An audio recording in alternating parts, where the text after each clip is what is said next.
Good evening বন্ধুরা, সবাই কেমন আছেন? আশা করি সবাই খুব ভালো আছেন এবং আমরাও বেশ ভালো আছি। আজ শুক্রবার আর ঘড়ির কাঁটায় এখন ওই সন্ধ্যে 6:30টার মতো বাজে। সন্ধে হয়ে গেছে আর ওর বাবার এই সকাল সন্ধে 2 টাইম চা না হলে হয় না। শুধু ওর বাবার কেন, সব ঘরেই।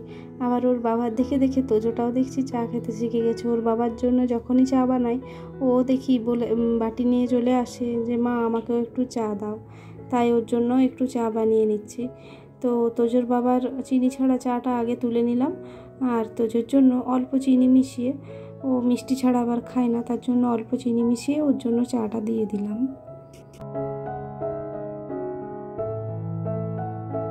এই সসপ্যানটা আজকে নতুন বের করলাম।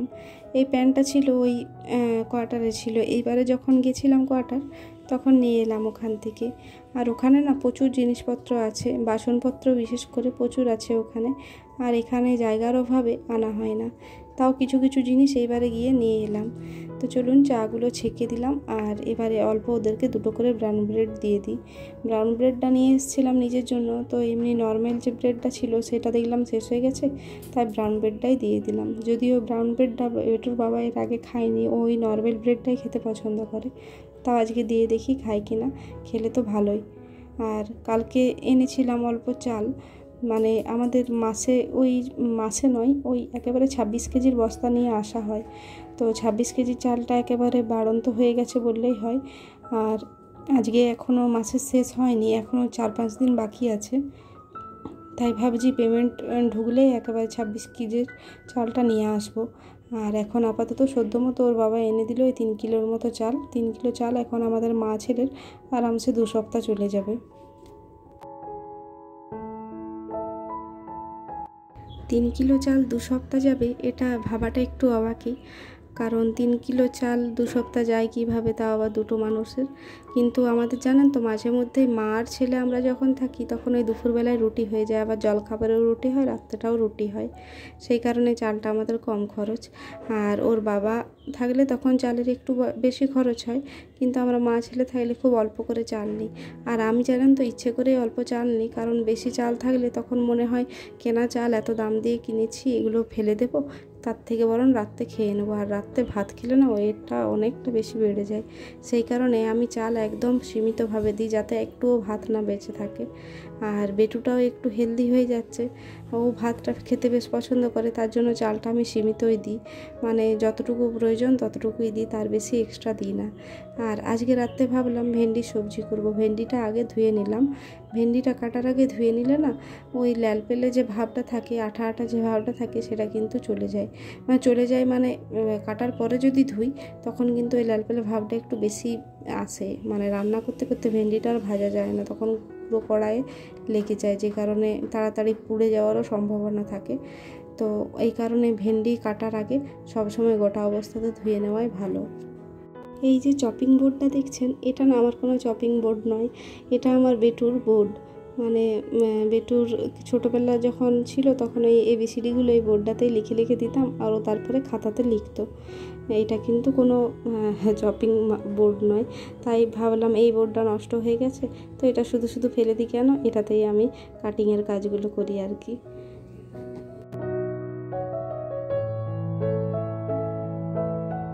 সবজিটা কাটা হয়ে গেছে, এখন আমি আগে রুটিটা করে নেব। কারণ রুটিটা করে নেওয়ার পরে সবজিটা আমি চাপাই, কারণ গ্যাসটা নইলে সবুরি হয়ে যায়। তো তাহলে বারবার ওই গ্যাস মোছা, ওই ঝামেলাটা বড় আমার এক্সট্রা ঝামেলা লাগে। তাই আমি সবসময় যখন রুটি সবজি রাত্রের করি, আগে রুটিটা আমি করে নিই, তারপরে আমি সবজি বানাই। কারণ সবজিতে তো ধরুন পেঁয়াজ রসুন তো দিতে হয়, আর পেঁয়াজ রসুন দিলেই মনে হয় যে এটা গ্যাসটা আমিষ হয়ে গেল, তাহলে গ্যাসটাকে তো মুছতে হবে। তার কারণে আগে আমি রুটিটা করে নিই, তারপরে আমি সবজিটা পরে চাপাই। রাতের রুটি আমার বেশি লাগে না, কারণ বেটুর বাবা থাকলে ও 4টা খায়, আর বেটু খায় 2টো আর আমি খাই 1টা।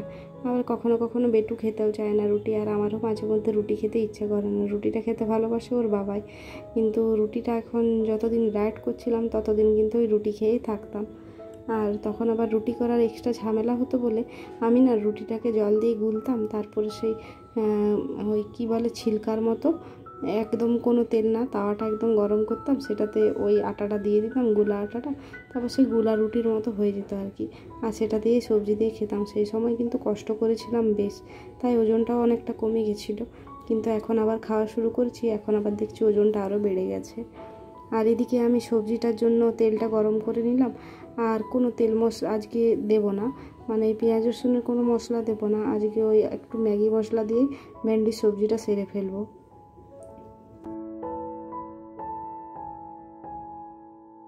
বেশিরভাগ সবজিই আমি কিন্তু পেঁয়াজ রসুন ছাড়াই করি। আমার বেশি সবজিতেই দেখবেন আদা আর জিরেটা থাকে, আর টমেটোটা, কিন্তু ওই পেঁয়াজ রসুনটা খুব কম সবজিতেই আমি দিই। আমার ওই আমিষটা বেশি পছন্দ নয়, মনে হয় নিরামিষ সবজি কোনো ঝামেলা নেই, চটজলদি হয়েও যায়। আর ওই 1.5 লোকের জন্য রান্না বান্না করতে একদম ইচ্ছে করে না। তার উপরে আমার ছেলেটিকে না যা দেবো তাই খেয়ে নেয়, ওর খাওয়ার কোনো ঝামেলা নেই। কোনো দিন তো দুপুরবেলায় ও দুধ ভাত খেতেও পছন্দ করে, স্কুল চলে যায়, স্কুল যাওয়ার সময় তো দুধ ভাত খায়, আর স্কুল থেকে ফিরে তো কোনো দিন ভাত খায়, কোনো দিন রুটি খায়। তার জন্য ওর যখন ডে স্কুল চালু হয়ে যায় না, তখন আর খাওয়া দাওয়ার কোনো ঝামেলাই থাকে না। ভেন্ডি আর আলুটাকে অল্প ভেজে নিলাম, এবারে অল্প জল দিয়ে দিয়েছি, আর দিয়ে দিয়েছি ওই জিরে আর লঙ্কার গুঁড়ো, আর তার সাথে দিয়ে দিয়েছি 1 প্যাকেট ম্যাগি মশলা। এবারে এটা আমি ঢেকে রেখে দেবো, একদম হালকা আঁচে করে রেখে দেবো, ওটা অটোমেটিক সিদ্ধ হয়ে যাবে। আর ভেন্ডির সবজিটা না একটু ম্যাগি মশলা দিয়ে করলে রুটির সাথে খেতে বেশ ভালো লাগে। তো অনেক দিন ফ্রিজটা পরিষ্কার করা হয়নি, আর হাতে না একদম সময় হচ্ছে না, বিশেষ করে ছেলেটার পরীক্ষা চলছে বলে। তার জন্য এখন মানে অনেক দিন সময় পাইনি, আর তারপরে ফ্রিজটাও পরিষ্কার করা হয়নি, আর ফ্রিজের মাথাটা না খুব নোংরা হয়ে গেছিলো, তাই ভাবলাম আজকে ফ্রিজটা এই সময় একটু পরিষ্কার করে নিই, ওদিকে সবজিটা হোক। আর এই ফ্লাওয়ার ভাসটা নিচে ছিল, এটা আমি ওপরে নিয়ে এলাম এই ফ্রিজের মাথায় রাখার জন্য, আর টেডিটাও নিয়ে এলাম। নিচে টেবিলটা যেটা ছিল সেই টেবিলটা আমি ওপরে তুলে দিয়েছি, কারণ টেবিলটা যেখানে ছিল সেখানে আমি একটা ক্যাবিনেট বানাতে দিয়েছি। ক্যাবিনেটটা হয়তো দিন 5-6-এর মধ্যেই দিয়ে দেবে, তার জন্য এই টেবিলটা ওপরে তুলে দিলাম। এই টেবিলটা ওপরেই আগে ছিল, জিনিসপত্র রাখতে বেশ সুবিধা হতো, কিন্তু ওই যে আরশোলার উপদ্রব বেশ হতো, তার জন্য টেবিলটা নামিয়ে দিয়েছিলাম নিচে। তো দেখছি বেশ অসুবিধা হচ্ছে জিনিসপত্রগুলো রাখতে, সেই কারণে টেবিলটা উপরে তুলে দিলাম। আর ওই ক্যাবিনেটটা দিলে তাহলে নিচে যেখানে টেবিলটা ছিল সেখানে কিন্তু ক্যাবিনেটটা রাখা যাবে।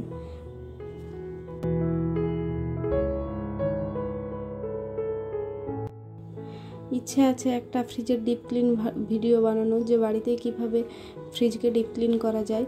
তো ছেলেটার পরীক্ষা শেষ হলেই ইচ্ছে আছে ওই ব্লগটা আপনাদের সাথে শেয়ার করব।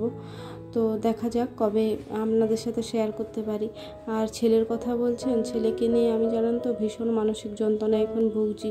তোজোটা যে দেখতেই বড় হচ্ছে, ওর এখনও জ্ঞান বুদ্ধি কিছুই হচ্ছে না জানেন তো, এতটাই আমি সেই ডিপ্রেশনের মধ্যে চলে যাচ্ছি বললেই হয়।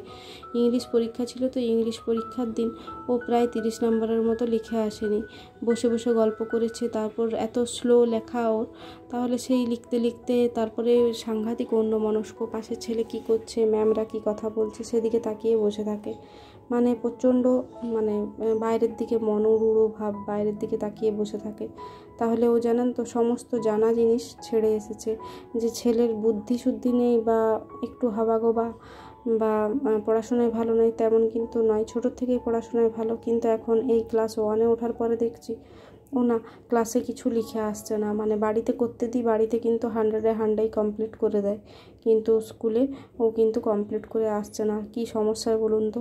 এবার বাড়িতে রেগুলার করলে তো হবে না, স্কুলেও তো ওকে লিখে আসতে হবে, স্কুলে না লিখলে নাম্বার পাবে কি করে, স্কুলের স্যার ম্যামরা তো আর দেখতে আসছে না ও বাড়িতে কি করছে। আর মানে যদিও এখন ছোট আছে, ওর বাবাও আমাকে বোঝাচ্ছে বারবার, কিন্তু ওই যে মায়ের মন বুঝতেই চায় না যে ছেলে আমার পিছিয়ে পড়ছে।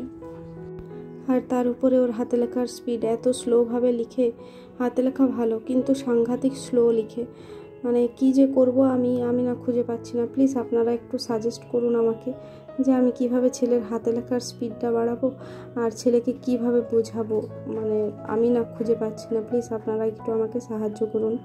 তাহলে আজকের ব্লগটা আমি এখানে শেষ করছি বন্ধুরা। আশা করি আজকের ব্লগটি আপনাদের সকলের ভালো লাগবে।